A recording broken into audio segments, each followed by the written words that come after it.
You should have just gotten a notification. And let's do this.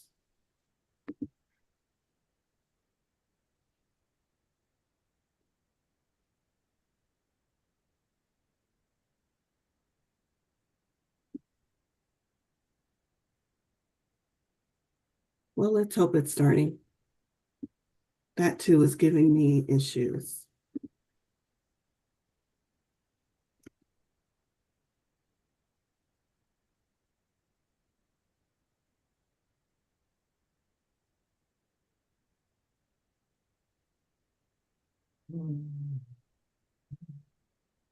All right. Everyone has joined. Everyone is connected. I'm assuming the recording is going. I am not getting a notification to the contrary. Give me just one more moment to check, please. It is showing live on my end here, Valerie. Okay, perfect. I know that's going to jump at me in just a moment. Hang on. I have to mute it, otherwise I will get feedback.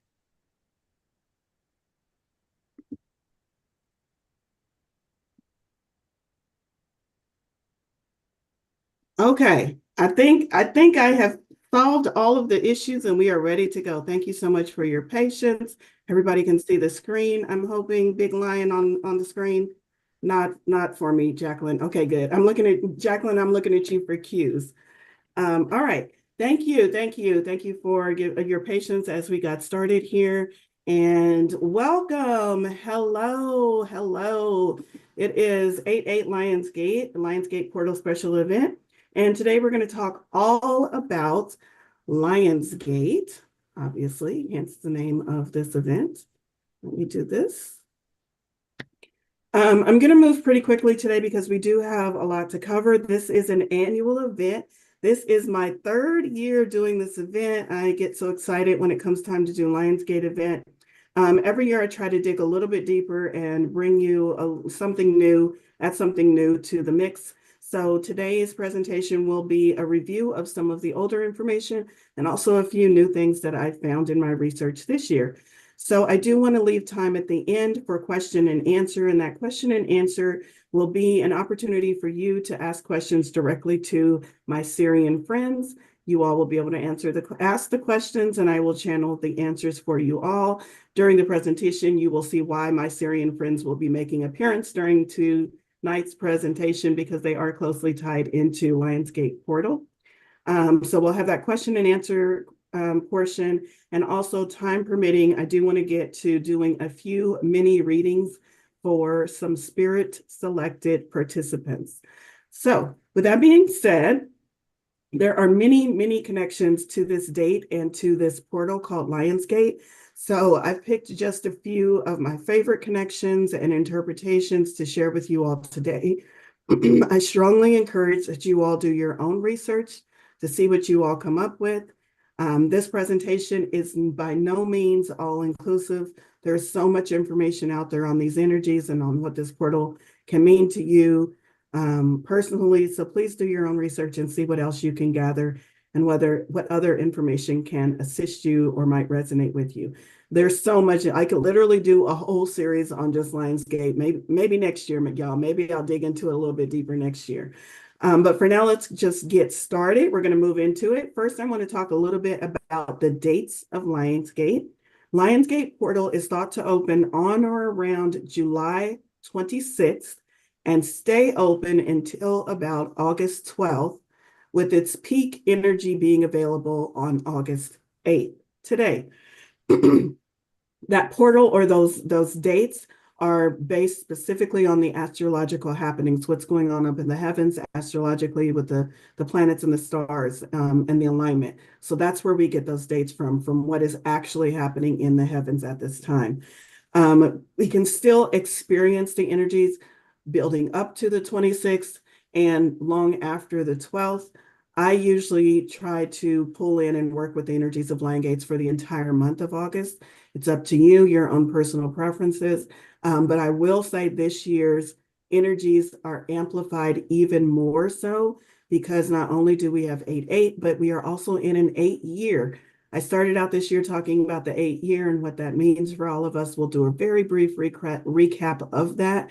But having 8-8 and also 8 as the year, and when I say 8 as the year, we're taking 2024, we're adding the 2 plus the 2 plus the 4, and that's how we get an 8. In numerology, we always reduce down to the number, the sum of the number.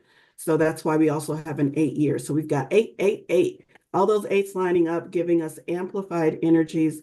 So I myself am definitely feeling the energies prior to and extending beyond just those dates that I've listed. So be ready for that. As far as the portal, let's talk about what this actually is. So what is the Lionsgate portals? Portals themselves are places where the veil is thinner and unexplained phenomenon can occur. So portals are like an opening or a rip, a tear in our usual vein of reality, allowing us to be able to step through, manipulate, restructure, and create reality in a form that is more pleasing to us. It's an opportunity also to find a whole new way of looking at life, the universe, and everything. Stepping through this portal might feel a little bit like an awakening, ascension, a paradigm shift, or just a really weird, trippy feeling, just feeling those energies and not quite knowing where those energies are coming from. So if you feel pulled to explore this, or if you feel even disoriented by it, it is very wise to seek out some help, do your research, figure out why you're feeling these energies, what's going on with you. If you can't find that on your own, maybe talk to a metaphysical friend, maybe get a book, maybe seek out a practitioner. Many practitioners are offering specials and are aware of these energies and can probably help you make sense of it or sort through it. But definitely, if you are feeling it, get curious about it. Ask questions about it. Don't fear it. Don't run the other way. It's definitely beneficial energy. So that's what a portal is. We're going to talk specifically about what is a Lionsgate portal, though. The Lionsgate portal happens when our sun is in Leo, Leo being the big lion constellation, hence the name Lionsgate. So our sun is in Leo, our earth is lined up with the sun, and on the other side of that, we have the heliacal rising of the star Sirius. I just said a bunch of really big words. Heliacal rising means it's the first time that we can see that sun on our horizon with the naked eye. So that's what heliacal rising means. So we have the first time we're seeing Sirius come up on the horizon. And as we look to the skies, we are also noticing that Earth is in direct alignment with our sun, and our sun is in the sign of Leo. So all three of these heavenly bodies are in alignment. And that is what causes the portal, the Lionsgate portal. Let's see, did I cover all of that? Yes. I do want to talk a little bit about the Sirius star, just in case some of you are not familiar with that, because that is the astrological event that triggers or kicks off this. You know, the sun is already in Leo, but it's the heliacal rising that triggers the beginning of this Lionsgate portal opening for us. So the Sirius star is actually a 2-star, a binary system. It's 2 stars that orbit around each other, but we usually refer to it as just a singular star, as the Sirius star. So the Sirius star is the second brightest star in our sun, in our skies, the second brightest star in our skies, second only to the sun. So the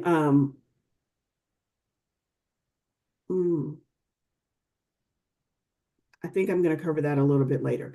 So with this coming up and triggering this portal opening for many of us, I'll talk about later how ancient civilization revered this astrological happening. But for right now, that's pretty much what you need to know. It's the alignment of those 3 things: the sun, the earth, and the heliacal rising of Sirius. And the Lionsgate portal as an event is a relatively new observance in spiritual communities. We didn't start observing it, celebrating it until 2012. So it is brand spanking new as far as astrological occurrences and metaphysical celebrations. 2020, 2012 was when we first made it a commemorative event, so to speak, when we first coined the term Lionsgate portal in our spiritual communities. So there's a lot of information because it's so new. There is a lot of information. And you might also find some differing information and conflicting information because we're all just trying to make sense of it. As we have created this celebration, we're all trying to pour into it what we feel this celebration means, which is why, again, I strongly encourage you to do your own research and figure out which of those celebrations, which of those meanings resonate most strongly with you. So even though this is a relatively new observation or celebration, it has its roots in very ancient celebrations and happenings and realizations. And we'll talk a little bit more about that in just a minute. So let's move on and talk about, well, first I put this screen in at the last time because I was like, I'm going to talk a whole bunch about Sirius, and some people don't even know where it's at in the night sky. So Orion's Belt is the only constellation. I can't even find the Big Dipper, y'all. Orion's Belt is the only constellation that I can find in the night sky. So it thrills me that Orion's Belt is one of the ways that you can find the Sirius star. So you find Orion's Belt, and there's a slant to it. You follow the slant downwards, and you look for the next biggest, brightest thing in the sky. That's going to be Sirius. So it's directly down in alignment from Orion's Belt, and you'll see this big, bright, shiny thing in the night sky. I encourage you to all go out and look for it tonight. That's how you find it. Moving on, we're going to talk about Lionsgate historically. So this astrological event is very special because before we coined the term Lionsgate, very important ancient civilizations celebrated this event in their own ways. The Mayans, the Sumerians, the Egyptians, the Babylonians, and the Dogon tribe, just to name a few. Again, so much information about how all these other civilizations came to the same realization and oftentimes celebrated it in the same way, even though they were geographically separated from one another. So definitely look into it if that intrigues you.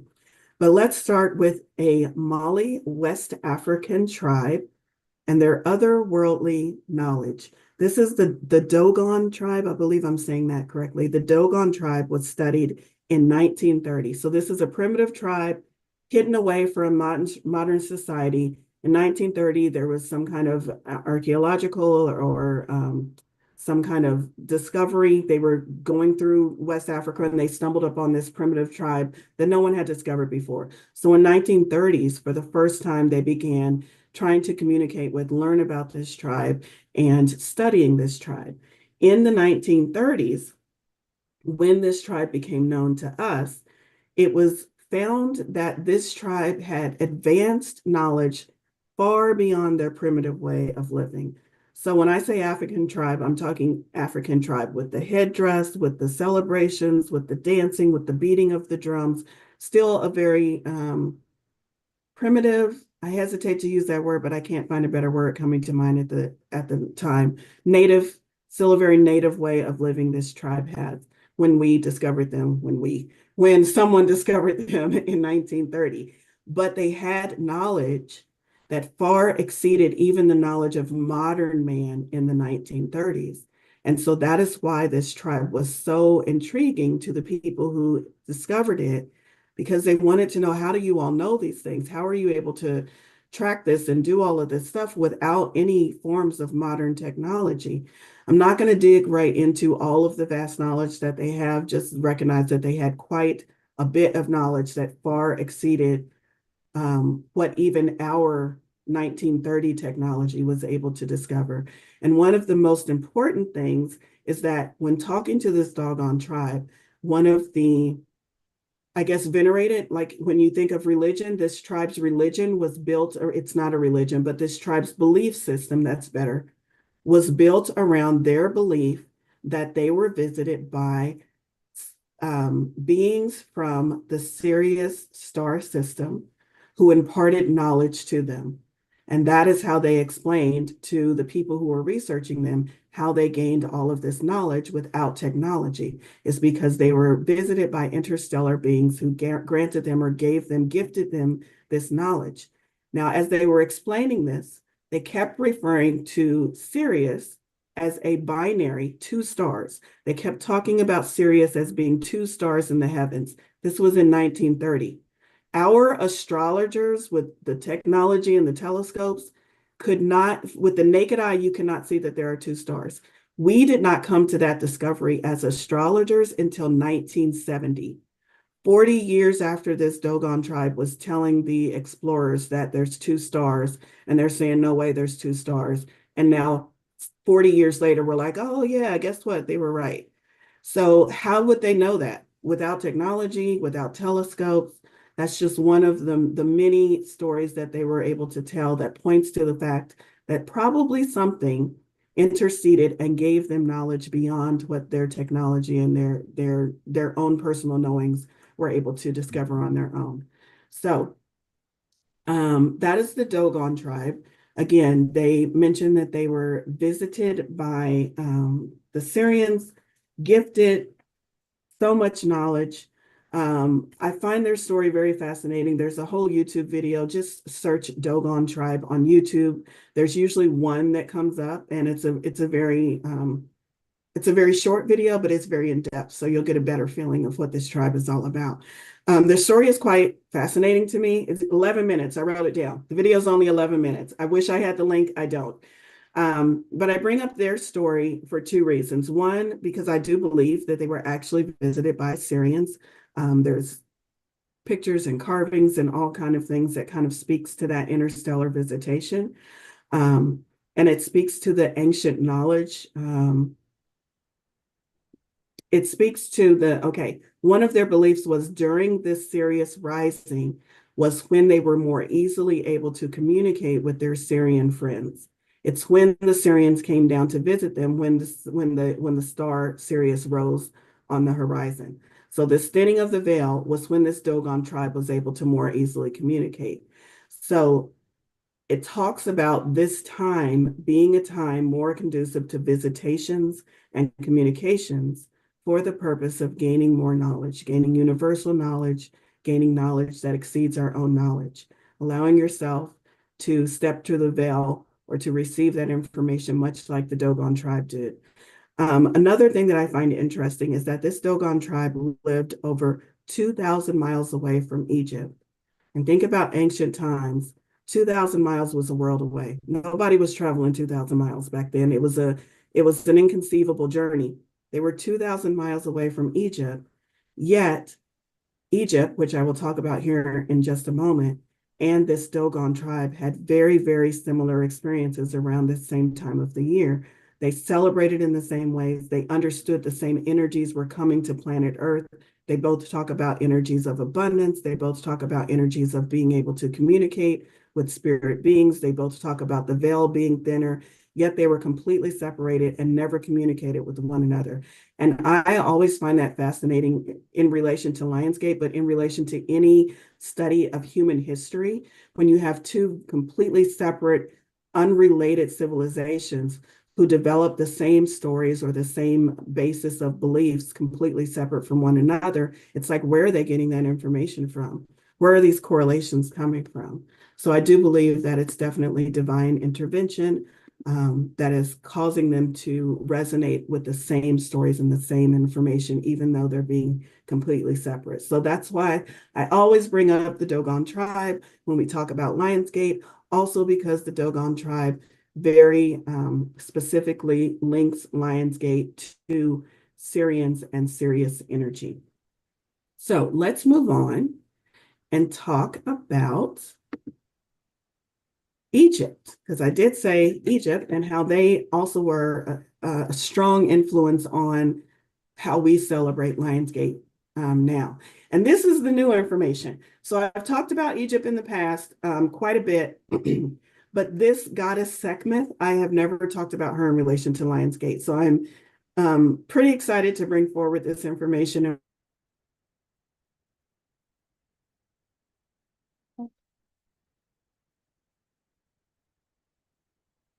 as you can see from this representation of her, it's telling me my internet connection is a little bit stable. I'm gonna keep talking. It doesn't look like I'm frozen yet.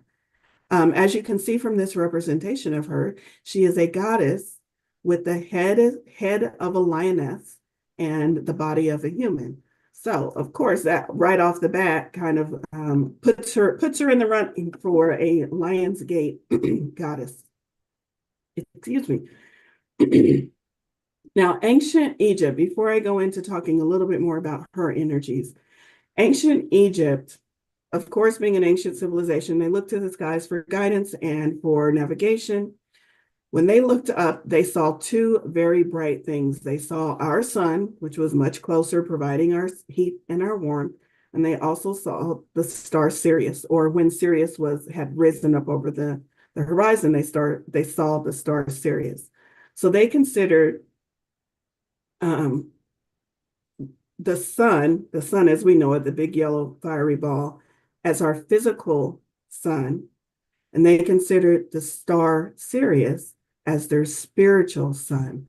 So that's how we have Sirius as being related to spiritual energies, because way back when the Egyptians said, we have two suns, one is physical and one is spiritual.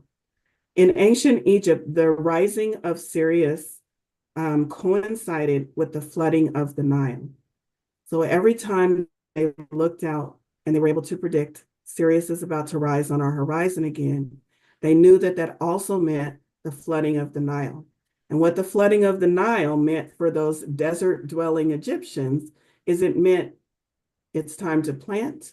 We're going to have an abundance. We're going to have a crop. It's going to overflow. We're going to have water. We're going to be able to do all of these things because we have waited and we've made it all the way through our dry season. And now we have the flooding of the Nile. So the flooding of the Nile was celebrated as a gift of prosperity and fertility from the gods. It was also a time of planting. So there was abundance, there was food, there were all of the things that we would think of as being physically abundant in nature. And they viewed this as a gift from the gods during this time. So the heliacal rising of Sirius was always linked for the Egyptians with abundance, with fertility, with abundant crops, with having food, with having the necessities, with having the things we need. So that's how we get the link in with spirituality from Dogon and Sirius, and then the link in with abundance from the Egyptian understanding of what was going on. So a little bit more about Sekhmet specifically, because during this time of the flooding of the Nile and during this time of celebrating abundance, Sekhmet was also celebrated. So it was the time to throw the heliacal rising of the star Sirius, the Nile is flooding, it's time to party. That's what the Egyptians did. It's time to party, and it's time to throw a party for one of our favorite goddesses, Sekhmet. In ancient Egypt, she is associated with transformation. It says here the goddess of reduction and destruction. That's what her official title is. But on a deeper look with that, she is helping you clear away what you no longer need so that you can transform. She is a protector and a great warrior, like it says there. Let's see. The story of Sekhmet is that she is the lion-headed Egyptian goddess who is the daughter of the sun god Ra, who is said to have created her from the fire in his eye. She is a fierce warrior goddess, the protector of justice and the destroyer, similar to Kali. She destroys all that is not truth. Sekhmet is also the bringer of chaos, which is why I like her. She's got that badass energy, the bringer of chaos, and invites you to go deeper into all things that you think might break you, because in going deeper, you can find your true power. She knows our power. She knows our strength. Strength is one of the qualities of Lionsgate. She knows our power and that our strength is far beyond what we can imagine. And she wants us to meet our fullest potential. So her name comes from the word Sekhem, which is also another word meaning power, similar to the force that animates all life or life force energy. It's also what I heard. This is very brief, skimming the top research that I did in a couple of minutes as I was trying to figure out where her name come from. It was also said that her name is correlated to the Egyptian word for Reiki. So again, you'll do your own research on that. That was just one little fact that popped in there that I was not able to validate, but I just found it really interesting how Reiki that we know of as energy is also associated with the name for Sekhmet. I do want to read a little bit about her from one of my Oracle decks because, I like cards. And the deck that I have is Goddess and Sirens, and there's a whole section about her. And I want to read a little bit about her story. It says, imagine a goddess of the most incredible heat. Her breath itself created the desert, and her eyes are full of fire. Imagine that this goddess contains the energy of the mightiest of cats, the lion, and shares this fierce feline's pride and royal nature. If you can imagine a goddess like this, you have just glimpsed the Egyptian goddess Sekhmet, because she is so much more powerful than that. Sekhmet protected the pharaoh and his people, particularly during wars, which is why she's known as the warrior. It is said that Ra sent her to enact his vengeance down here on planet Earth, and that she was very bloodthirsty. And even after the war was over, she wanted to keep ravaging Earth and killing people. So the god Ra turned the Nile red so that it looked like blood and invited Sekhmet to quench her thirst there. She drank and drank, curbing her bloodlust. There's a couple of different stories, but it's all about how Ra tricked her into drinking from the Nile, which again makes sense because the Nile was flooding and overflowing during the time that we were celebrating Sekhmet, during the time that she was supposedly walking the earth. I don't know why I did supposedly. Maybe she actually did walk the earth. But so that is a little bit about her, a little bit about how fierce and determined and what a strong and formidable warrior she is, but also knowing that she is a protector, also knowing that she is strongly associated with fire, and she uses fire to burn away those things that are no longer serving us and those things that we no longer need. It says, with an echoing roar of her lion's head, Sekhmet steps into your life, asking you to burn away what you don't need. By surrendering what you no longer wish to possess to Sekhmet's cleansing fires, you free yourself and are more able to move forward. So that's just a little bit about her energies, why I thought she was an excellent goddess or energy entity to bring into today's discussion about Lionsgate for the first time. I'm glad she's here with us. This year, if I had to say, all of the energies of Lionsgate, of Syrians, of this portal opening, there's so many different ways to look at it. And I asked Spirit, what is the one thing that you would like us to focus on for this year? And I was given the word transformation. I've mentioned it a couple of times, but transformation, which is also why I decided to choose Goddess Sekhmet to do a little deeper dive on, because she is the goddess that is very well equipped with helping us to transform, helping us in our transformational journey.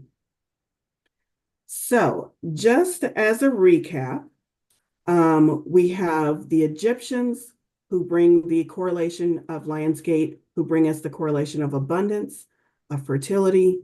We have Sekhmet as the Egyptian who's bringing Lionsgate energy of transformation. We have the Dogon tribe and other ancient civilizations who bring the correlation to our Syrian friends. And of course, it is the Sirius heliacal rising of the Sirius star, allowing us a gateway that allows us to more clearly communicate with those energies and entities. So we've got a lot going on up there, but that's not all. But wait, there's more. Let me sound like an infomercial for a while. But wait, there's more. Let's talk about the number 8. Of course, we got to talk about 8. We're in the 8th month, on the 8th day, in an 8th year. So let's talk about numerologically what those energies bring to us. The number 8 represents infinity, balance, and abundance.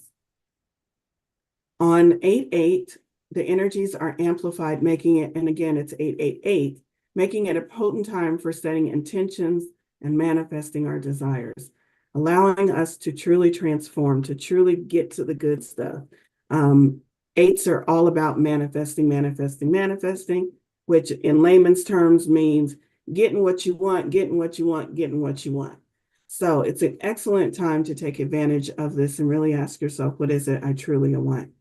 Some other numerological meanings of the number 8, balance.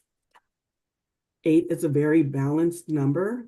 8 can represent finding balance between the spiritual and the material worlds.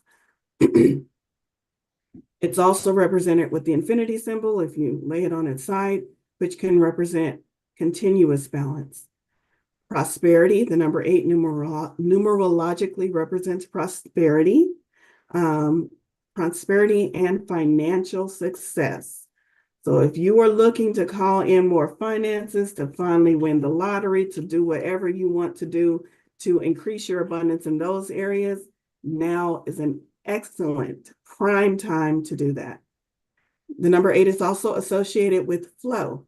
And the way I like to envision flow is the way I like to envision associating 8 with flow is I do like to turn it on its side. And I imagine that it is more of an infinity symbol. And I trace that infinity symbol with my fingers.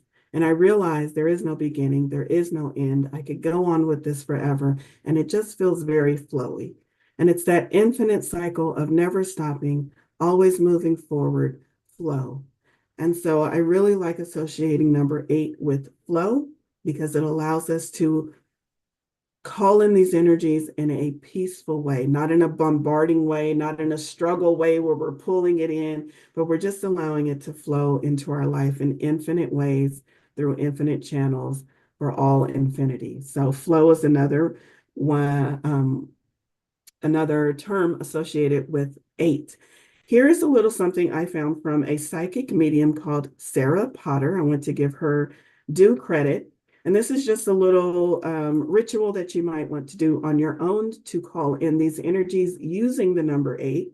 Visualize the number 8 or an infinity symbol before you go on a job interview or before asking your boss for a raise or before doing anything that has to do with financial matters. Draw the number 8 on a slip of paper and place it in your wallet to increase your wealth. Or draw it on the sole of your shoe so that you walk with abundance wherever you go. I really like that idea. I'm not drawing on the bottom of my shoes, but I do like the idea of slipping a piece of paper in my wallet. Okay, so that's pretty much it as far as all of the different angles I wanted to talk about that are present with this Lionsgate energy. And great, yay, got somebody said they're going to try it. And now I want to just kind of wrap it up, summarize it all. So Lionsgate energies, again, the sun is in the sign of Leo, so we are definitely calling in Leo energy during this Lionsgate portal. Leo energy is creative, willful, passionate, and persistent. It is the center of attention when we think about that roaring Leo lion. Confident, self-assured, and self-love. It is the center of attention, not in an egotistical or narcissistic way, which often gets attributed to Leo. It is not narcissistic. It is someone who is standing in their true power, strength, all qualities of Leo. And because they are standing in their power and their strength and their authenticity, they are naturally the center of attention for others. So in a positive way, they are the center of attention. That's Leo energy. Sirius or Syrian energy is high vibration, high frequency. They are intuitive, they are heart-led, they are compassionate. There is a deep ancient knowledge. They are very helpful. They are strong psychics and also have very, very, very, did I say very strong healing energies. Syrians, my Syrian friends, as I communicate with them, they are all about support. If I had to describe Sirius I couldn't describe him in one word. I could describe him in 2 words. Support and healing. Those are the two words that most strongly resonate with me when I describe the energy that comes through from connecting with the star system Sirius, and also connecting with interstellars from that planet. I do consider myself to be a star seed from that planet, so I do feel very close to those energies, supportive and healing. They are not here to save us. They are not here to cure us. They are not here to heal us. They are here to support us in our own healing, in our own path, in our own finding of our strength. They are such beautiful, it's like, they're like beautiful cheerleaders in the sky. They're not going to do the job for you, but they're going to cheer you along the way and remind you of how powerful you are. So that's Syrian energy. I forget what my next slide is. Oh, some more things. As you call in these energies and begin to work with these energies, here are some things that you might begin to experience during this time. More vivid dreams, downloads, and downloads just means psychic insights or knowings, synchronistic messages or symbols. When you're asking the universe for signs, be on the lookout for those because they are in an abundance right now. Visitations from non-physical or interstellar beings. Doesn't just have to be interstellar beings from Sirius or just what we would think of as interstellars when I say non-physical, because remember, this portal is all about that veil being thinner, allowing our psychic abilities to be amplified and being able to connect with any and everything that is non-physical that we wish to connect with. Spiritual insights, heightened intuition and psychic abilities, recognizing and connecting with other star seeds. During this time of the veil being thinner, I very much feel like some of us are lighting up in ways that it's like, ooh, this energy feels comfortable. Oh, because it's coming from our home planet, or because we're able to more clearly communicate with interstellar energy. So of course we feel more lit up, we feel more energized. And as we as star seeds feel more lit up and more energized, we're looking out and we're seeing all the others that are looking more energized, looking just a little bit different. So it's easier to recognize and connect with other star seeds during this time.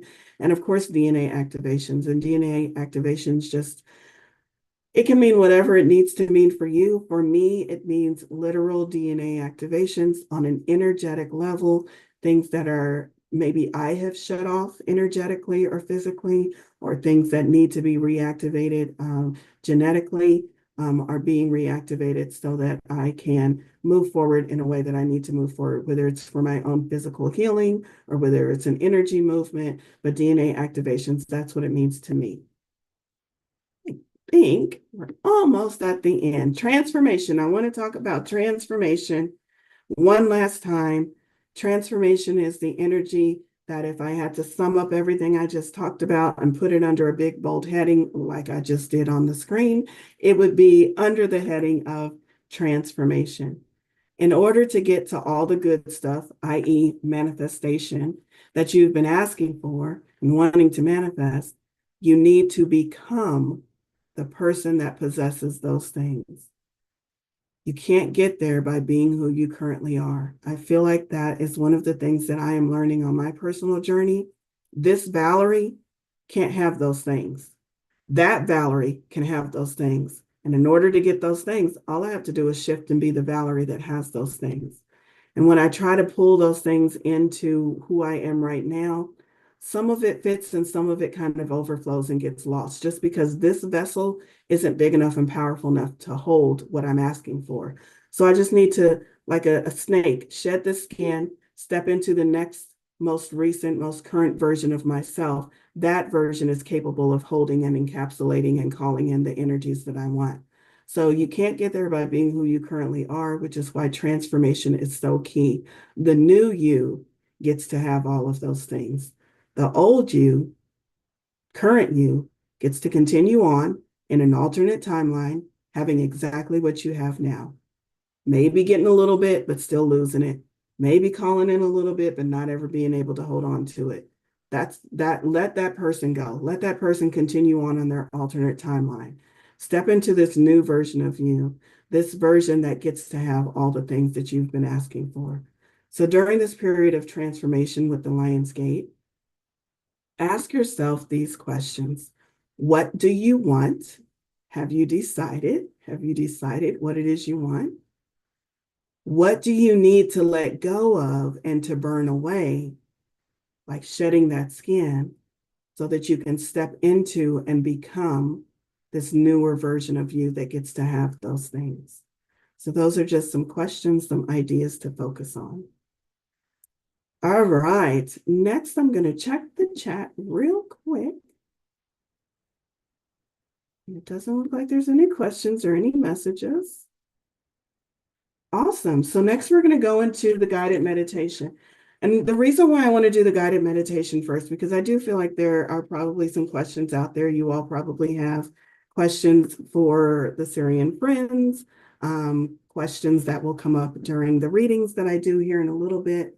But before we do that, I want to see if maybe you can find some of the answers on your own during this guided meditation. Maybe you can tap into this Lionsgate energy, call in these energies, and get some of those answers that you are seeking. And then we'll go into the question and answer where we can kind of round out and maybe make sense of some of the insights that you've received. So let's get settled in. I invite you to just get comfortable for this meditation. Take a couple of deep breaths. Close your eyes. And begin with a deep belly breath, holding it at the top for just a moment and slowly exhaling out through pursed lips, allowing your body to relax into this present moment.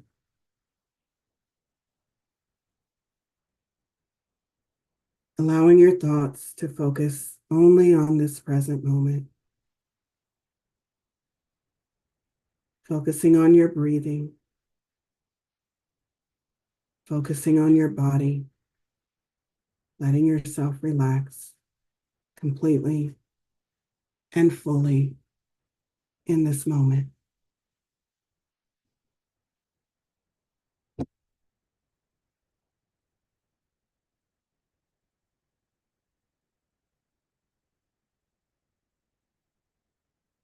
I want you to imagine before you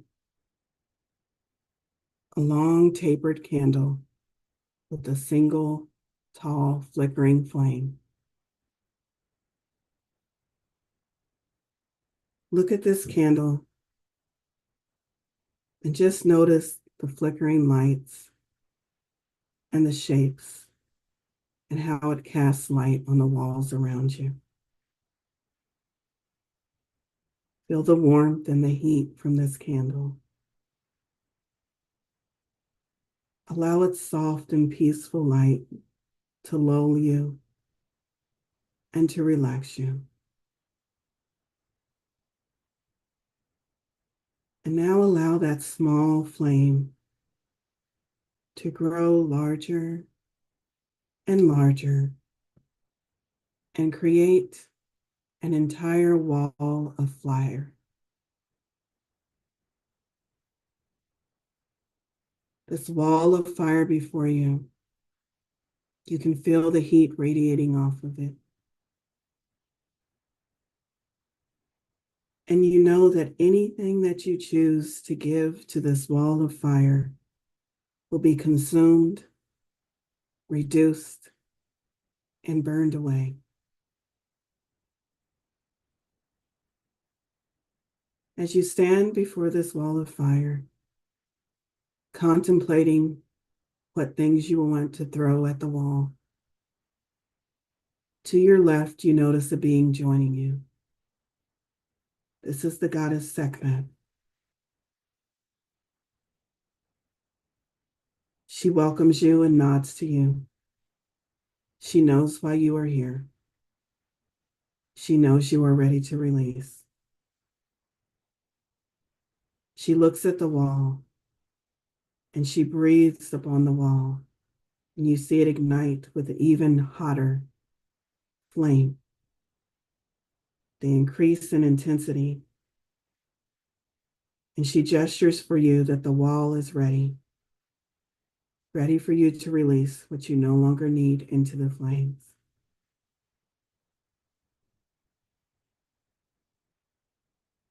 You think about what you no longer need, stories you have told yourself, untruths, stories of less than, stories of lack, stories of resistance. Perhaps there are personality traits that you are ready to let go of, mindsets that no longer resonate. Whatever you are ready to release and let go of, imagine it as an orb in your hand. Take that orb and toss it at the wall.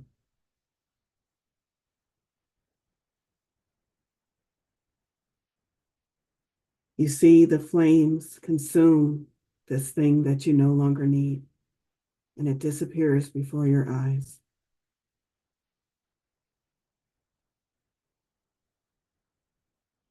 You are in communication with Sekhmet during this time as well.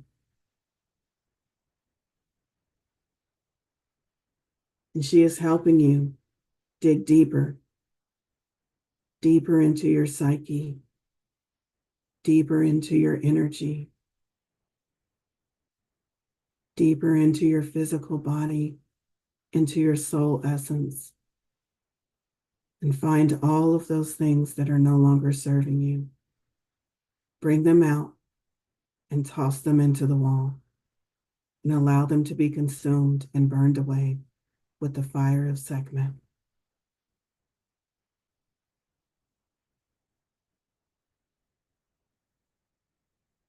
We'll give you a moment to continue throwing things into the flaming wall,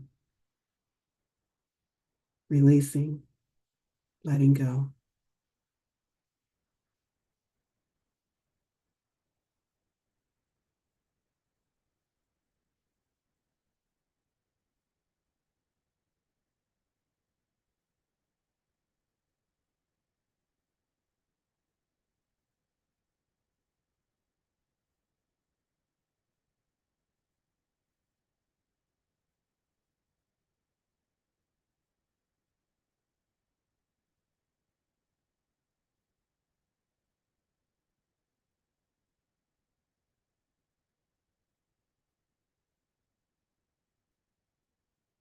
After burning away the things you no longer need for some time, you've come to the end of what you can release and find on your own.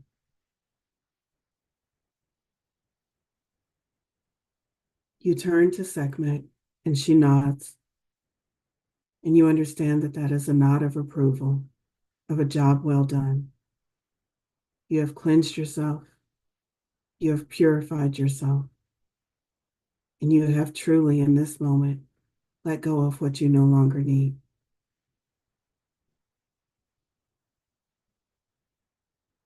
She lets you know that she will always be with you.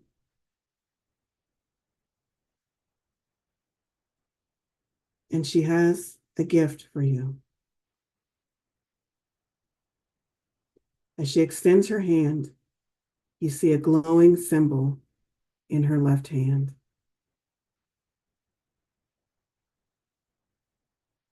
This symbol is something that only you and Sekhmet can see.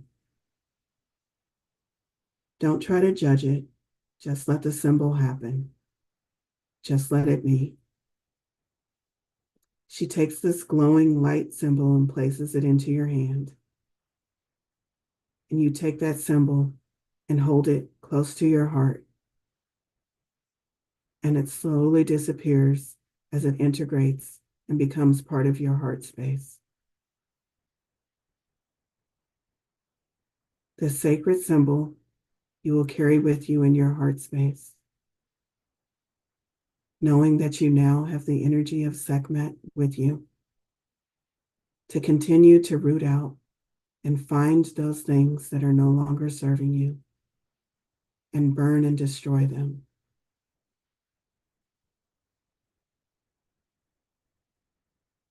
You thank the goddess for her gift.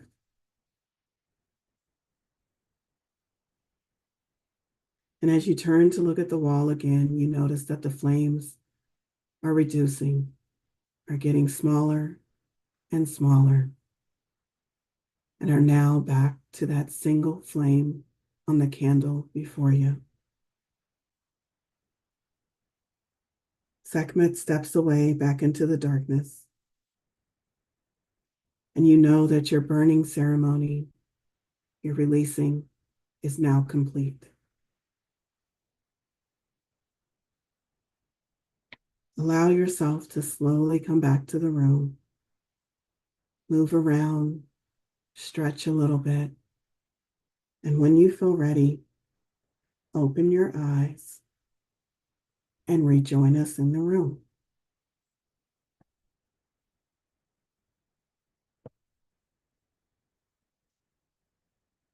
So I hope that was helping you to discard and let go of and rid yourself of the things that you no longer need.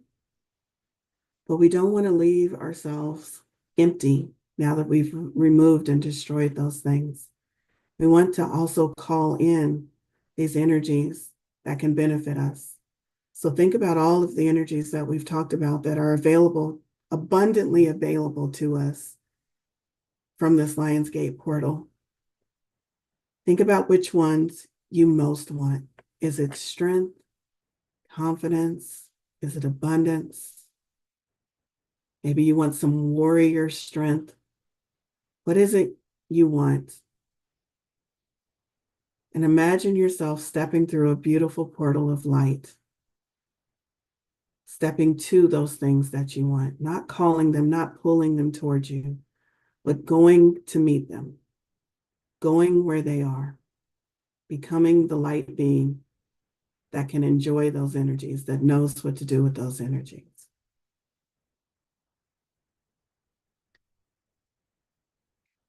All right. I do have one more exercise that we are not going to have time to go over in group, but I do want to offer this to you as a way to continue to work with these energies of Sekhmet, who is known for reducing and destroying and getting rid of, but also after we've reduced things to expand and grow and call in what we do want.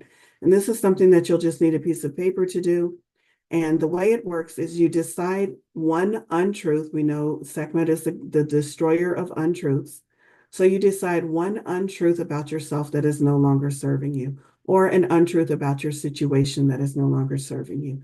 And you write it at the top of your paper in a big, bold headline, and it needs to span the entire width of the paper. So if your statement doesn't span the entire width of the paper, you might need to write it a couple of times so that it spans the entire width of the paper. Give me an untruth. Let me see. What is an untruth? I'll go with something ridiculous. I am stupid. But let's say you do carry that around. Let's say you tell all your friends, "Oh, I'm not that smart. I can't figure that out. Could you help me?" Maybe I am stupid is one of the untruths that you have been telling yourself. So that would be at the very top of your page, big bold letters. The very next line, it would be written a little bit smaller and a little bit smaller and a little bit smaller. And here's what you are trying to create with your writing is by the time you get, it's not going to be able to, you're not going to be able to see it. Hold on. I got a Sharpie. I'm going to make it so you can see it.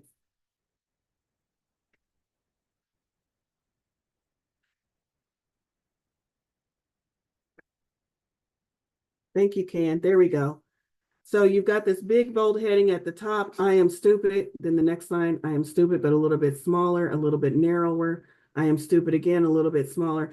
And your idea is to keep writing that until you get to about the midpoint of your page to where it's not even legible anymore, until where it becomes a small little dot. And in the practice of doing that, you are telling your mind, I am reducing this untruth. I am destroying this untruth. I am disintegrating this untruth. I am getting rid of this untruth until it becomes nothing on your paper. And then think about your statement, I am stupid, and replace it with the truth. I am intelligent. I am wise. I have access to infinite wisdom, whatever that statement is for you. And imagine it starting as a dot illegible, and then you write it tiny, and you write it bigger and bigger and bigger and bigger, and you're growing with the energy of the truth, so that when you get to the bottom of your page, you have this huge headline of truth looking at you.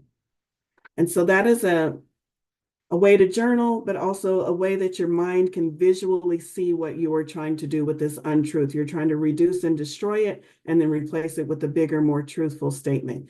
And then carry that statement that you've come up with, that headline at the bottom, with you. Remind yourself of that statement over and over again. Let it replace the negative untruth. Let segment work with you to destroy the untruth and help you recreate a truth.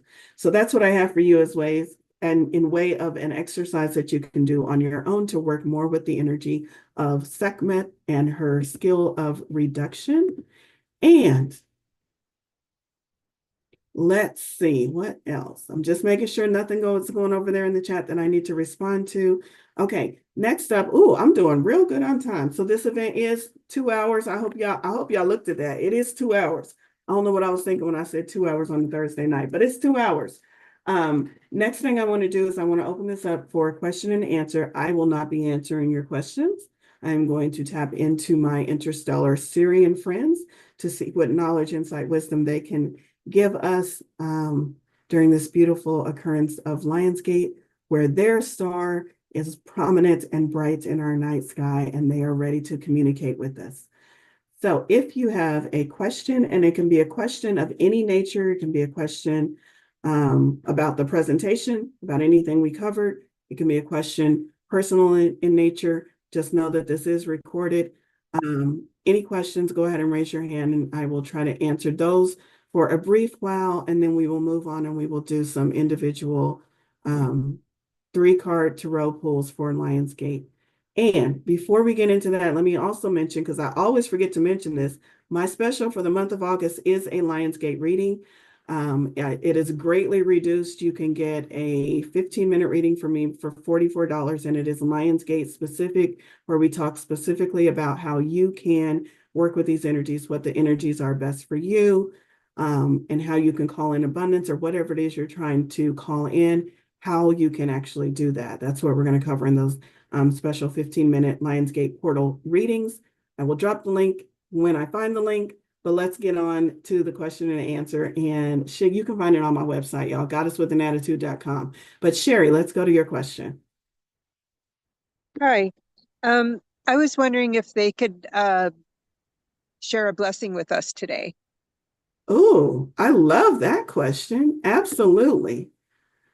Let me get tapped in, and we'll see what blessings come from our Syrian friends.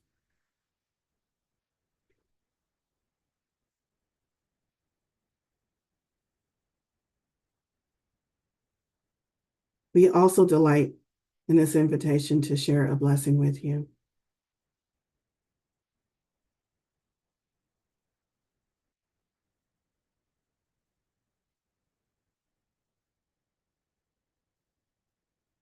Our blessing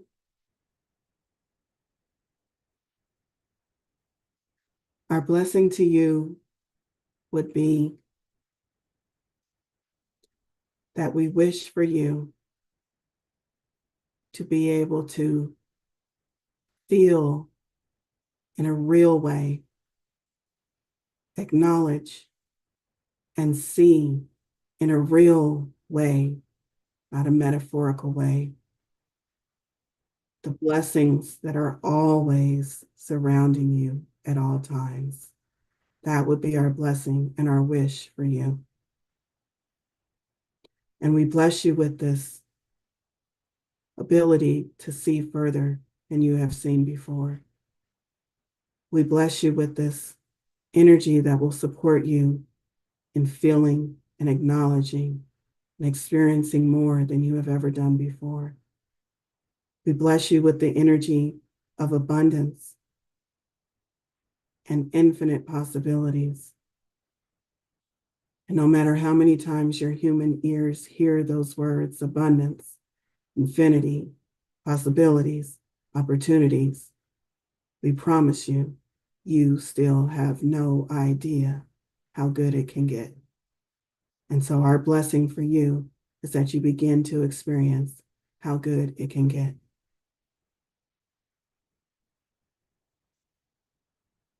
All right. Nev. Okay. The question I have to ask is, do I have the strength or capability to be able to help close, clear and close a dark portal? Before you even asked the question, I heard the answer yes, because you have the strength and capability to do anything you want to do. So their answer is they want you to understand you have the strength and capability to do anything you want to do. It's not a matter of do you have it? It's a matter of figuring out how to wield that power and that strength. It's like you have a tool, but you're not quite sure how to use that tool yet.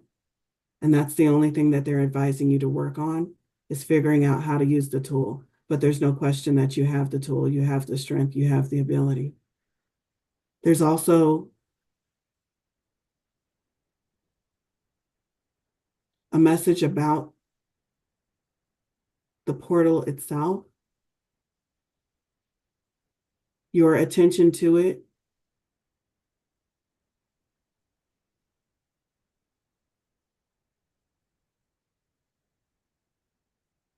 They're showing me a picture of this portal swirling around, and they're showing me what created the portal.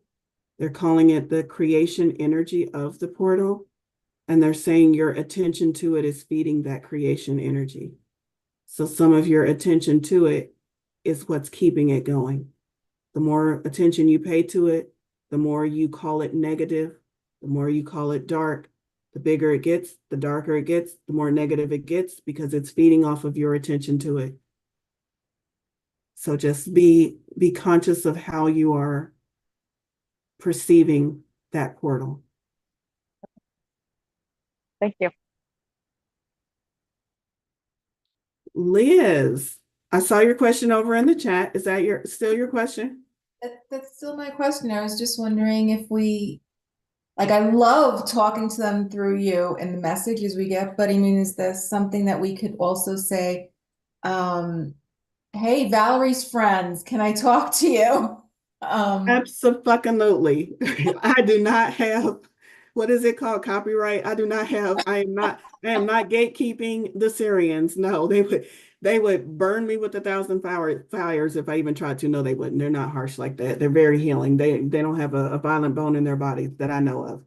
But absolutely, all of us have the ability to communicate with all non-physical beings, period. And it's just a matter of practice on figuring out how and figuring out what feels comfortable. What do I want to do? But absolutely, you have the ability to call them in whatever way feels favorable to you. If you want to call in the same team that I work with, then yeah, do that, because you might feel more comfortable with that team just because you've heard from them so many times through me. So yeah, you can call them in as Valerie's friends, or you can call them in as whatever you want. But absolutely, they're right now I can hear them excited. It's excitement, and it's like laughter, like excitement, giddiness, with the opportunity of being able to speak to you. So yeah, they're chomping at the bit. They're ready, and that goes for everyone. Is there, quick follow-up, is there anything specific? This might be a human thing. Are there things that they are more specialized in to help, that if, like, I know they do a lot of with the helping with healing and stuff, like, I have problem A as opposed to problem B. Are they better with problem A and other entities are better with problem B? Or it just doesn't matter? This might be a huge take. No, that's a good question. First of all, they love healing. So anything to do with healing, and not just talking about healing your physical body. You need an energy healing. If you need a healing of a situation, a healing of a relationship, healing in the broadest sense of the term, They love healing. They are very skilled healers going way back to ancient times on our planet and ancient times even before our planet. That's just what they do. They're known as healers. Some of the tools they use, the tools they love to use for healing are frequency vibration in the form of musical tones. So that's another thing. They used to sing in crystal temples, and that's how they perform their healing. Is the afflicted individual would come into this crystal temple and they would sing. I know because I have visual memories of this. And they would sing, and the vibrations would reverberate off the crystal walls and would perform a vibrational type of cleansing and healing for the individuals who needed the healing. So that's how they used to work, but they still very much work that way through frequencies and vibrations in our current modern world. So that's one of the big things that they're known for. However, when you asked, are they more specifically attuned to dealing with a specific situation?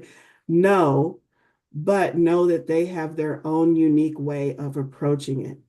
So you have a situation, if you need somebody to come in and kick some ass, it's probably not going to be the Syrians kind of have that edge to them, but the Syrians are more about, let us come in and show you how strong you are so that you can kick some ass. So they can help in any situation, but their approach is, let us support you, show you who you truly are, and help you deal with this situation. Whereas other energies have different approaches, but so they're not really specific to a certain type of problem. They just have a certain type or way of approaching all problems. Does that make sense? It does, and the singing sounds lovely. Thank you, Valerie, and thank you, Syrian friends. Yes. Or should I say Valerie peeps? Valerie Peeps, I like that. Thank you. Oh, I love that. They already visit me every night and I'm getting out. Am I getting any closer to communication? I heard that you are already communicating with them. That's what I heard. So I don't know how that translates to you. I'm feeling more. I only see them visually as energetic beings, and I'm in Lori's interstellar group in Awkwardly Zen, Yeah. and she's given me insight into that. You've been there before, I believe. Yeah. But she says they're going to amplify with this next transition. I'm moving to Colorado in 2 weeks, and Ooh. more is going to happen. So yeah, I'll get to see you when you come out. Yeah, that'll be fun. So I'm still very clearly hearing you are already communicating. And so when you said, my question for you, and you already answered the question, was how are you currently seeing them? And you said you're just seeing them. And so when you said, I'm just seeing them at this time, I heard them say, pay attention to what you are seeing. That could be the communication. Are they showing up tall and strong? Are they showing up comical? Are they showing up blue? Are they showing up? Pay attention to how you're seeing them, how they're presenting. That's the beginning, the start of them communicating, because right now it's kind of like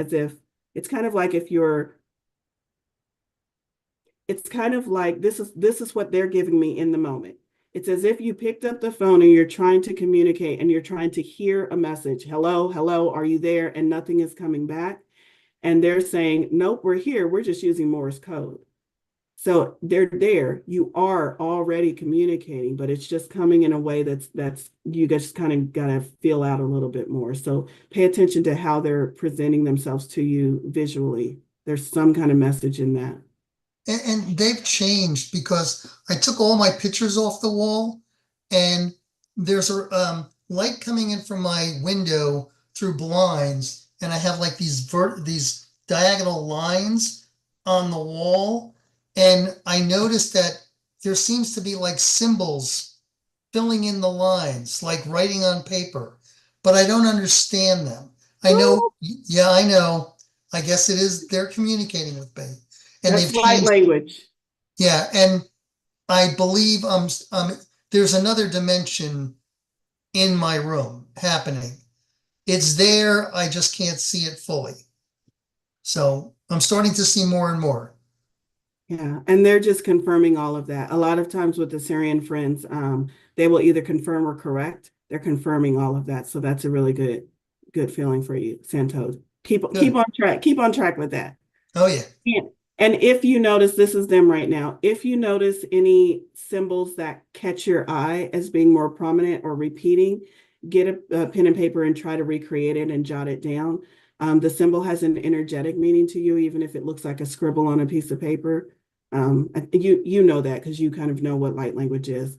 But if it's repeating or if it seems to stand out, write it down and keep note of it. That's another way that they're communicating energetically with you. Okay, thank you. You're welcome.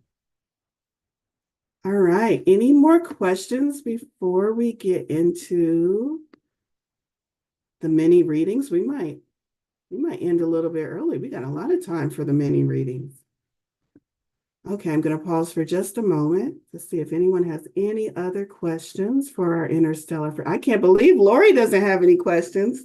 Lori, you're my questioner. All right.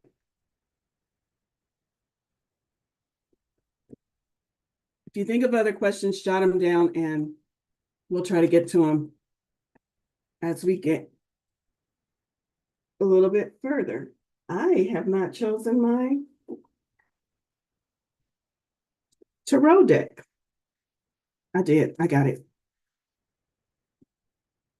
I don't think I have an interstellar tarot deck. Isn't that insane? I got a bunch of interstellar oracle decks, but I don't think I have an interstellar tarot deck. Okay, so we're going to do a couple of selected readings. Now, this is not going to be the same as my as my Lionsgate reading that I just told you all about, the 15-minute reading for $44. That's a little bit more in depth, a little bit more of a deeper dive. This is going to be a 3-card tarot reading for Lionsgate energies. And I am going to allow Spirit to select, which just means Spirit is going to tell me which one of you gets a reading. We'll have time for several. I guess I talked really fast during the presentation. I hope I hit all the high points for y'all. I'm just shuffling my cards and getting settled into the energies here. Let me bring that screen back up with those 3 questions. Because those are the questions that we will go over with tarot. What do you need to burn away? What do you need to do to step into? And what will be the highest outcome for this Lionsgate?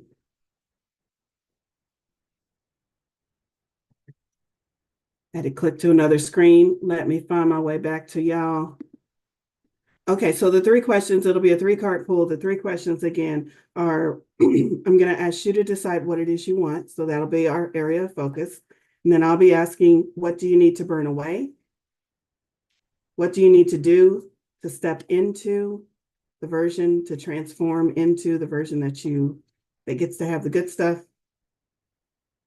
And what will be the highest outcome for this Lionsgate for you? So first up is, if you do not want a reading and I call on you, please don't scream at me, just politely say you don't want a reading. Lori. Me? Are you open to receiving a reading? Sure. Always. Awesome. Yeah. So do I need to tell you what I want to burn away? Nope. You can tell me, you can get specific, or you can just give me a general area of what you want. What is it you want that you are working on? You can be general or specific. This is being recorded, so general is fine. I'm a psychic. I'll pick up on it. Gosh, there's so much. I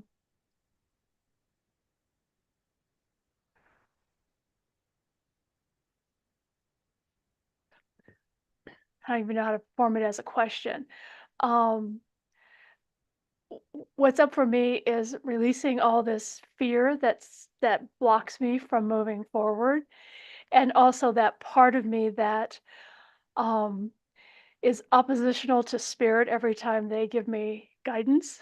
I say, yeah, no, I don't think so. Or I eventually get there, but it's a whole process. Yeah. Yeah. Okay. I wrote down releasing fear and opposition to energy that is oppositional to spirit. And I already drew the 3 cards. So the first card is, what do you need to burn away to get to where you're asking to get to? What do you need to burn away? Now, this is interesting because we have Ace of Swords. Swords is automatically your thinking, your mind. Swords is air. But the Ace of Swords is interesting because Ace represents new thoughts and new insights. Nope. I'm gonna read this. I'm gonna read this completely different. I'm not gonna read this based on what Ace of Swords means. We are going with swords, but I'm reading it based on visually. This card right now is presenting to me as a whole lot of overthinking. She's got way too many stairs in her stairway, and they're just going in circles and keeping her, making her feel like she's not really going anywhere. Now, most times this is a beautiful representation of ascension. But for you and for this reading, the meaning that I'm getting is overthinking. So overthinking is what you need to burn away. And the additional message that's coming through from Spirit is trusting your first response and trusting the message when it comes through. If you can receive a message from Spirit and immediately put it into this is true, not the let me figure out how and why this is true, because that's the overthinking, but just this is true. And I'm sure the figuring out is going to come to me at some point. So the not needing to understand why it's true, but just accepting it as true. So you're going to burn away the overthinking. What do you need to do to step into or transform into the being? Once you've burned away what you don't need, you burned away the overthinking. Next step, what do you need to do to step into or transform? And you have the 10 of Cups. The 10 of Cups is fulfillment. It's happy life, beautiful children, rainbows, musical notes. All of 10 of those cups are full and colorful and vibrant. And that is what you need to accept for yourself, is that this is for you. This is you. You can have that vibrant, all 10 cups being full, all musical notes, floating on clouds, rainbows in the sky, completion. And this is emotional fulfillment because it's cups. It's also psychic. Cups is also, it's that water energy, so it's emotions, but it's also spirituality. So it's that fullness of spirituality coming full circle. So stepping into acknowledging the fullness and the completeness of your spiritual journey, which means disregarding any statements of lack or I'm not there yet. So stepping into this fullness and this acknowledgement of the completeness of your spiritual journey. And that's not to say your spiritual journey is complete. That's just to say, in this moment, there's so many things that have come in full circle that you could acknowledge. That's what they're asking you to do. Okay. And then what will be the highest outcome? So this is so we've got the what you need to burn away, what you need to call in. And then this is kind of shifting gears a little bit, but this is the highest outcome for this Lionsgate period for you. I fucking love it. It's the Fool card and it's Major Arcana. So Major Arcana seems that it's dealing with all areas of your life. And the Fool card is that, it's that relief. I think of the Fool as myself and when I was a teenager and I just knew that the world was my oyster and I knew everything there was to know about everything and I was smarter than my parents and I was indestructible and I did stupid stuff and I didn't die. That's Fool energy. And so if that's the highest representation of what's available to you for this Lionsgate, it's coming back to that innocence, to that purity of heart, to that carefree way of moving through life. I mean, look how carefree she is. It's that feeling. That's what you're That's what's available to you in this Lionsgate period. So we're talking about in this month of August, in these next 30 or so days, this is what Spirit's telling me for you. You can absolutely quit the overthinking, acknowledge the full cups, and step into that. Oh my God, life feels so much easier. I feel like youthful. I feel like I don't have so many worries. I feel like I want to go swan dive into a lake. Like you can absolutely do that within this period of time, is what they're telling me, which sounds like quite a lot. But they're saying, nope, she's up for it. She's been working towards it. She's been laying the bricks. So Thank you. you're welcome. That is wonderful. Yay. All right. Let's see. Oh, your favorite deck. Okay, let me do this. And let me see who my next person is going to be.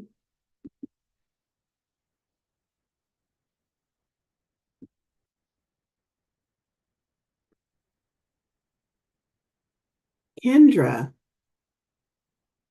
Spirit is directing me to you. I know you're off camera. Are you available for a reading? You don't have to come on camera if you don't want to. Yes, I am available here. All right, excellent. Okay, Kendra, do you have an area of focus? Mine are quite a few too. Maybe like finances, abundance, and relationships as well. Financial abundance is what I heard, and releasing And relationships. relationships. Okay, financial abundance and relationships.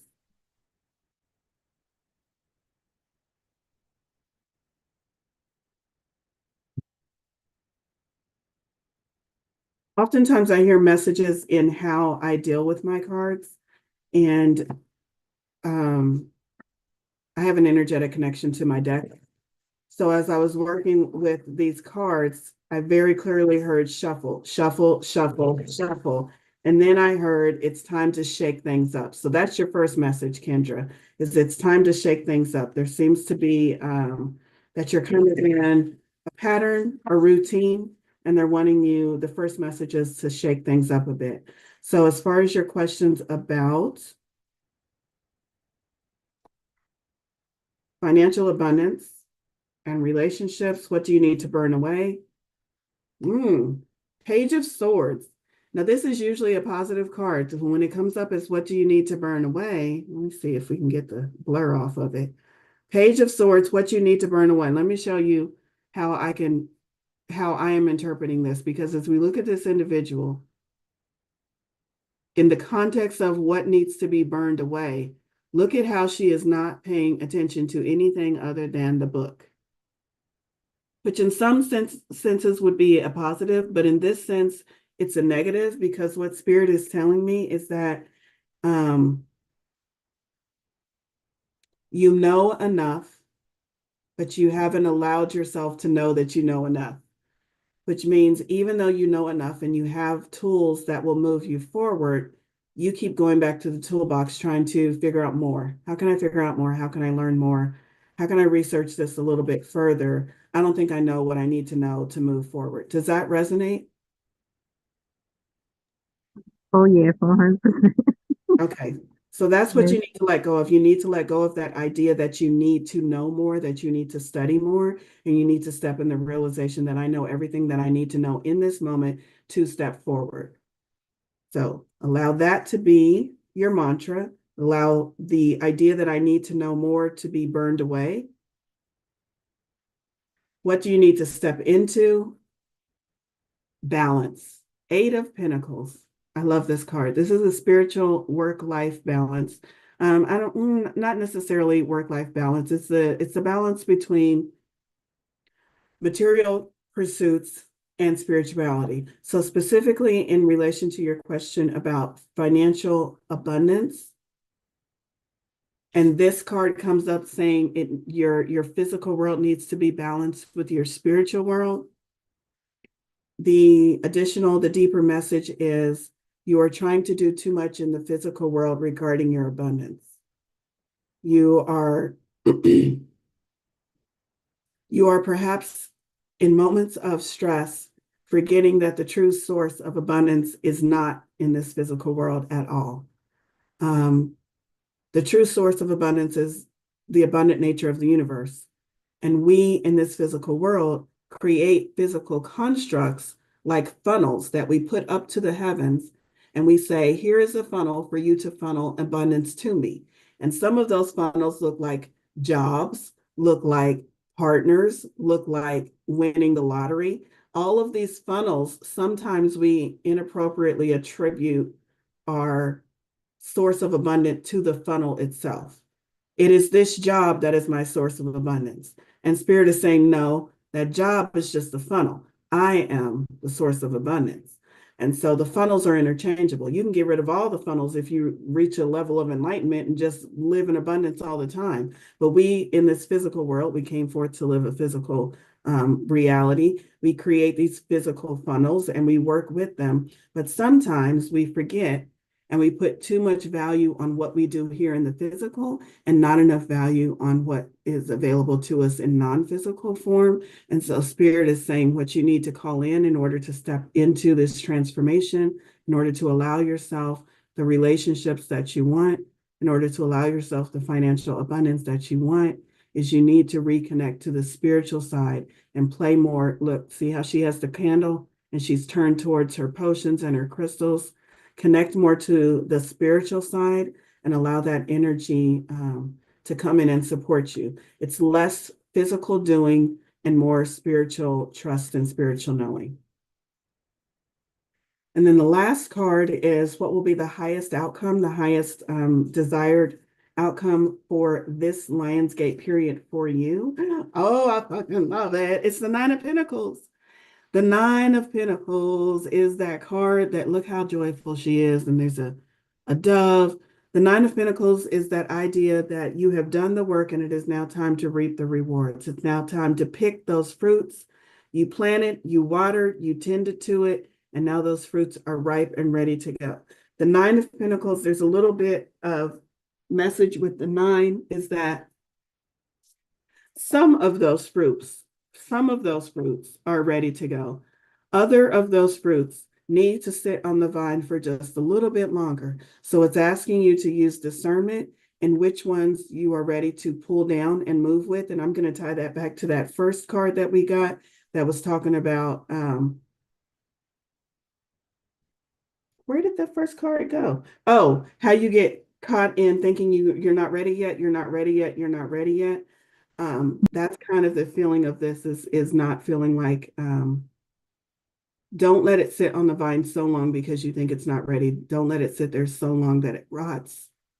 Use your discernment, use your intuition to know that, no, I've worked long enough and hard enough, and I didn't have to work hard to begin with, but I did. So I deserve this. This is my time to pull this fruit and enjoy this fruit. So that's your highest outcome for this Lionsgate for you is being able to find that discernment and being able to finally start to enjoy the things that you have worked so hard for. So that's what I have for you.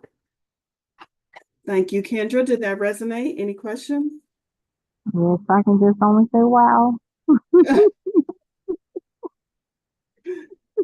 All Thank right. you so much. Thank You're you. welcome. You're welcome.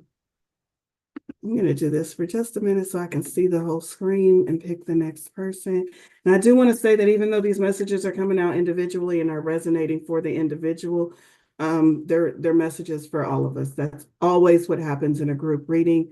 They're messages that we can all take to heart, myself included. Let's see who's up next.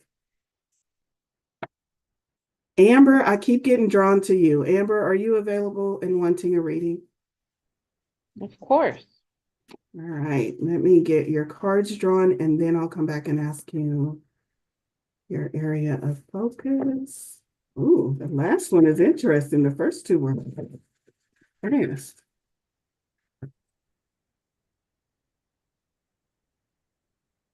And Amber's highest. Okay, got it. All right, what is your area of focus or Uh, my physical body. your physical body? What do you need to burn away regarding your physical body? Knight of Pentacles. Let me do this again. Knight of Pentacles, which is an action card. Knight of Pentacles is an action card, but also Pentacles is an earth card. So it's talking about taking action in this physical world. We see this individual looks like they're planting seeds in a field. That is the action that they are taking. And if that is what needs to be burned away, it's almost the same message I just gave to Kendra. There's too much action taking place on the physical plane to try to affect your physical body, I believe is how you phrased it. Which makes sense because it's a physical body. So why wouldn't you take physical action? But in this moment, Spirit's guidance is if that's showing up as what you need to burn away, then almost the same message as Kendra. It's just coming through a different channel, and I want to make sure I'm getting all the nuances of it correctly. But it's letting go of the need to take action in the physical because that is an action card.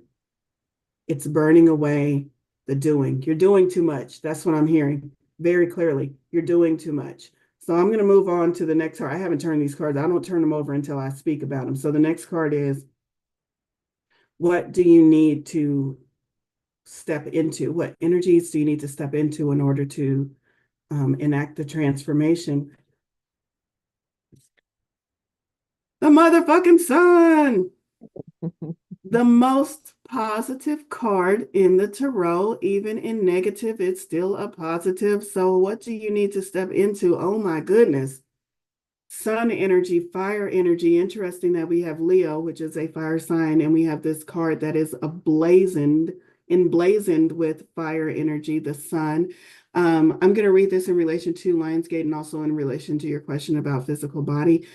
Get more sun, get out, allow the sun's rays to help you activate what needs to be. This is messages coming straight from spirit. Allow the sun's rays to help you activate what needs to be activated and deactivate what needs to be deactivated. It's less about doing the physical things that you have been trying to do, and it's more about just reconnecting with nature, working with nature, allowing, look at her arms. She's just like, take me, make it all better. That's the same attitude. She's not running around doing stuff. Maybe she's running around, but she's just arms outstretched, receiving of the healing, receiving of the physical changes that you want. She's in receiving mode, not doing mode. I knew I would get there if I just kept talking long enough. Okay, so she's in receiving mode, arms outstretched. So Spirit wants to move you from the doing mode of the Knight of Pentacles and into the receiving mode of just receiving what's there. And there's a lot of, they keep saying, we gave you the sun card as the receiving card as a physical representation of you need to get more sun, but also as a example of working with sun and fire energies more closely during this period of transformation. Some of it is about burning away what you don't need, but a lot of it is about letting those sun energies energize you. And because the sun is in Leo, I also feel like this is another nod from the universe saying also work more closely with those Leo energies that are present at this time. And then the last card, what will be your highest outcome or for your highest good during this period of Lionsgate? Oh, I love this. Another fire, Ace of Wands. And this is fresh new insights, but the vibe that I'm getting is not just the traditional meaning of the Ace of Wands. It's the fact that her eyes are closed, indicating a spiritual connection. Again, moving away from the physical and into the receiving mode. Her eyes are closed, spiritual connection, and her third eye, or where her third eye would sit, is on fire. So you are definitely being encouraged to work with fire energy. I don't know, light some candles. It's kind of too hot for a fireplace going. Maybe just look at a picture of a fireplace. I don't know, but really, really do your best to work with fire energies. I just keep hearing that very clearly. Like these fire energies are really going to help you transform whatever it is you are seeking to transform in regards to your physical body and or heal if there's a healing that's being asked for as well. Mhm. All right. Thank you. You're welcome. All right.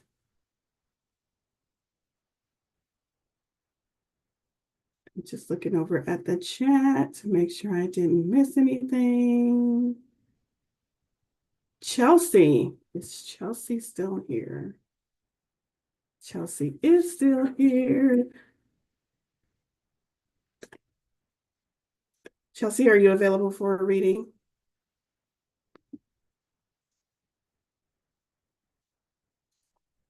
I'm going to give it just a moment.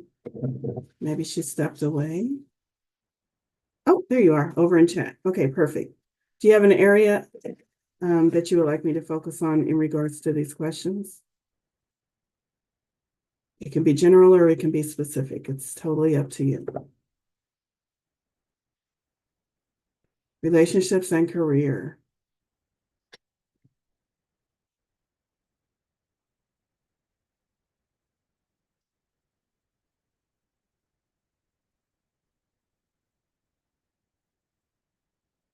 Got it.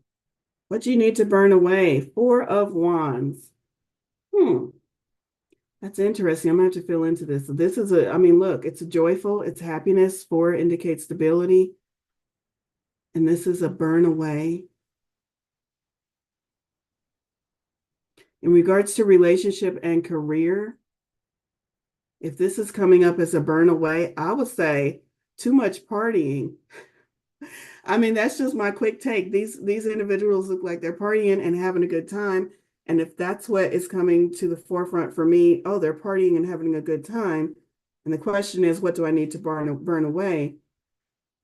Too much partying, it's what needs to be burned away. Now, as I dig deeper into what that actually means, it's not literal stop partying. That we're always encouraged to do things that bring us joy. It's the idea of this is the message that's coming through to me. It's the idea of using fun or partying as an escape from things that really are important or things that really matter. So it's the college student who parties until 3 a.m. knowing good and damn well they got a test the next day that they haven't studied for. It's that kind of dichotomy that they're talking about.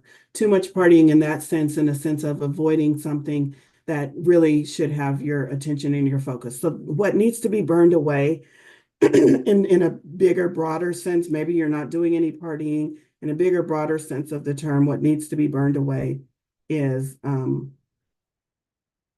not focusing the energies where they would do their most good.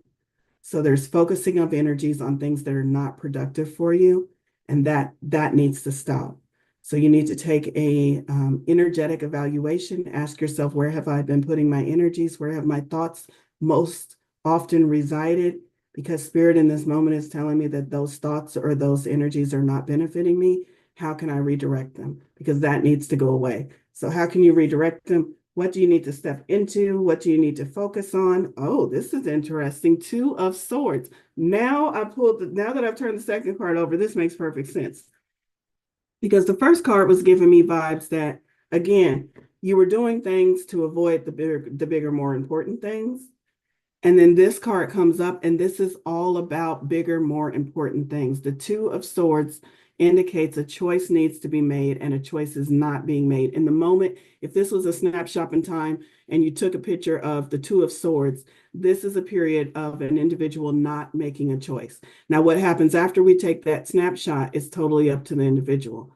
The 2 of Swords in traditional tarot shows a woman with her back to the ocean, and she's got these huge, enormous, heavy swords. And the implication is she cannot hold the weight of those swords for much longer. She has to choose one. If she doesn't make a choice and she continues to strain herself to hold both of those swords, both of them will fall. So by not making a choice will be made for her and it will not be one that she likes because now she doesn't have anything. So the idea is you need to make a choice. You've been sitting there too long, holding this burden for too long. A choice and a decision needs to be made. So these pair up very quickly. Burn away the indecision, the fooling around, the lack of focusing attention where it needs to be focused. And what you do need to focus on, what you need to step into is a more decisive way of living. You get to decide. If you are telling yourself the story that someone else is in charge of your decisions, stop telling yourself that story. I'm going to be a little bit harsh. Stop telling yourself that story because this is about what decisions you are capable of making that you haven't made yet. Allow those to come to the forefront and start making decisions on those. And then, what is your highest outcome, highest good for this Lionsgate? Oh, I love it. I love it. I love it. I love it so much. Based on the rather harsh messages of the other two cards, justice. And justice is a major arcana, which means this is going to affect all areas of your life, and it's about balance. The scales of justice are about balance in this sense, in this reading. This is the overall keyword for this card for you is balance. So what you have to look forward to as you go through this period of transformation, as you step up to the plate and make the decisions that you need to make, what is on the other side of those decisions is a greater sense of balance. All right, let's see. And that would relate to balance in your relationship and careers. Let's see. Thank you. Anything emerging? Go ahead. What did you say? I said thank you. Oh, you're welcome. You're welcome. And you just said anything emerging in my life I should watch out for. Focus on.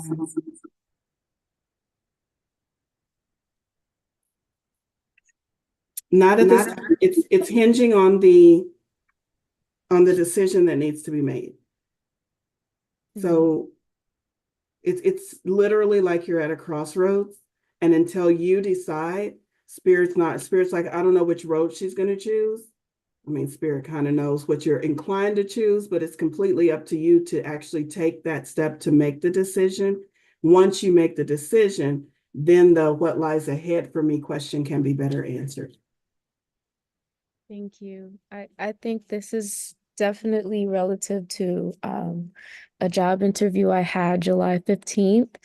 And I currently work in a school. I haven't worked this summer to take time off to just kind of focus on what I feel, truly resonates with me in terms of my career. And I had been hoping to have a job and I applied, not thinking that I would hear back. And I did. And I re-downloaded the app that I applied from and I seen it late, but I was still able to have the interview. Luckily, my intuition told me to check.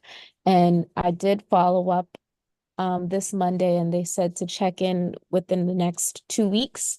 So, this is a job I've been wanting to have, but I'm just kind of in that same situation of trying to decide because I, do want to obtain this new job coming.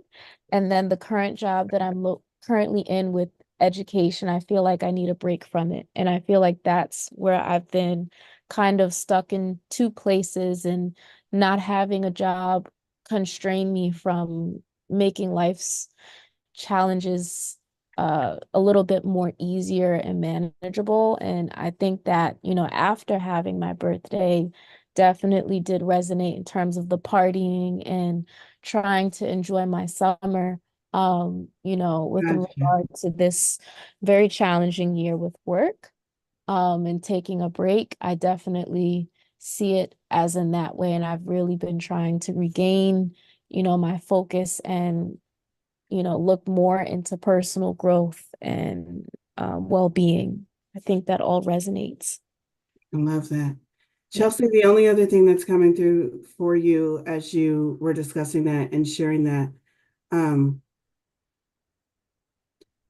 the idea of, and it's even represented by the Two of Swords, where she had these two big choices, and it's like an either or thing.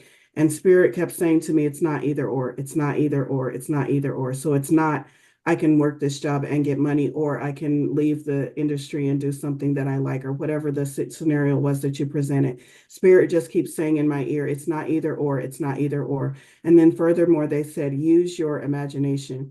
Use your imagination to come up with the most craziest, bizarre, wild, out of this universe scenario that allows you to have both. It allows you to have a job that you love and all the money that you want. Just go wild with it. Come up with insane, that could never happen, but play with it. Play with it to the point that your stories are so bizarre that you kind of laugh and chuckle to yourself. Because once you are laughing about the scenarios that you've got going on in your head, you're in the right receiving mode to actually get what it is you're asking for. But right now, you're kind of stuck in the muck of, well, this is what I have available, so this is what I have to choose from. And Spirit is trying to say, nope, there's so much more that you have to choose from. So just play with it to the amount of being ridiculous. And by ridiculous, I mean ridiculous. Whatever the most bizarre story, aliens come down and visit me in Walmart and ask to pay for all of my groceries. And they also pay for a lottery ticket. And because they're aliens, I also win the lottery. You know, just insane stories. So insane that you start laughing. And once you're there, you're in the energy of receiving, you're in the energy of creation. Thank you so much for that. You're welcome. All right, there was a hand. Liz. I think this is like really appropriate for what we're doing with Lionsgate and the transformation and stuff. I've been feeling extremely stuck lately, just stuck. And I guess figuring out what to burn and how to move forward would be great. I actually, just as an aside, I've been saying what I need to do. Like I literally yesterday was saying it out loud. But like Lori, I'm just ignoring it and being stubborn and saying no. Fair enough. Fair enough. I'm pretty sure you're gonna tell me what I've been shouting in my living room. I literally yesterday was doing that. I had a slight meltdown and I know what I need to do. And they were actually telling me that too right now. But as usual. Have you been doing a lot lately? Like, have you got a lot going on in your life? I'm sorry? Do you have a lot going on in your life, like very active, almost like a spinning kind of energy is what I'm feeling? It feels like that. It's Okay. probably self-made. Because when you said I'm stuck, Spirit said, no, you aren't. You're paused. And that it's intentional. So see if you can feel into that energy that you are interpreting as being stuck, and seeing if you can get curious about it and ask, why does it feel this way? Because Spirit is telling me that it's not an energy of being stuck. It's an energy more of just like being paused, but being paused for a reason, because the other energy is like this frantic spinning. And so it's like they put the pause on that frantic spinning. And because you're so used to the frantic spinning, the pause felt like stuck. Oh. And they're saying, no, it's not stuck. So get curious about that energy. See if there's any other insights that come through as you feel more into it. Maybe just sit in meditation and say, if I'm not stuck, then what am I? And just kind of see what comes through. I did pull cards for you, though. Did I pull cards for you already? I don't know. I feel like I'm repeating myself. Okay. No. What needs to burn away? Oh, well, now this is peculiar because this is the actual fucking card for Lionsgate. It's strength. Half lion, half woman. Card number 8, strength, major arcana. What needs to burn away? Misapplied strength. I'm hearing the phrase standing on business, and I'm hearing Spirit say you're standing on the wrong business. So it's that strength, and that it feels like a cinder block of determination, but I'm also feeling misapplied determination. Like maybe you are determined to grow a tomato plant in the dead of winter. And Spirit is like, good luck with that. It's that kind of feeling. So ask yourself what you might be feeling very strongly, very passionate about, and ask yourself if that energy is best placed there or if there's a way to rework it where it feels more comfortable. Okay. Interesting that we would get the strength card as a burn away. I'm like, come on, Spirit, stop throwing me curveballs. All right. What to step into? What energy do you want to step into? And this is the Six of Cups, which is cups is energetic. It's flowing. It's emotions. It's psychic abilities. It's water energy. And the six is about reflecting on the past and seeing how the past informs and helps shape your future, not dwelling in the past, but just taking notice of how far you've come. It's also about cycles. Sixes are always about cycles. So what you need to step into, if I could put it in a relation to this Lionsgate and in relation to you feeling stuck, realize that you're in a cycle. Realize that this is a cycle. You're not stuck. You're never stationary. You're always moving. Also, we're in retrograde right now. So any feeling of stuckness is not really stuckness. It's just the idea that we feel like we're moving backwards when we're trying to moving forward. And that back and forth is making us feel like we're in the same spot.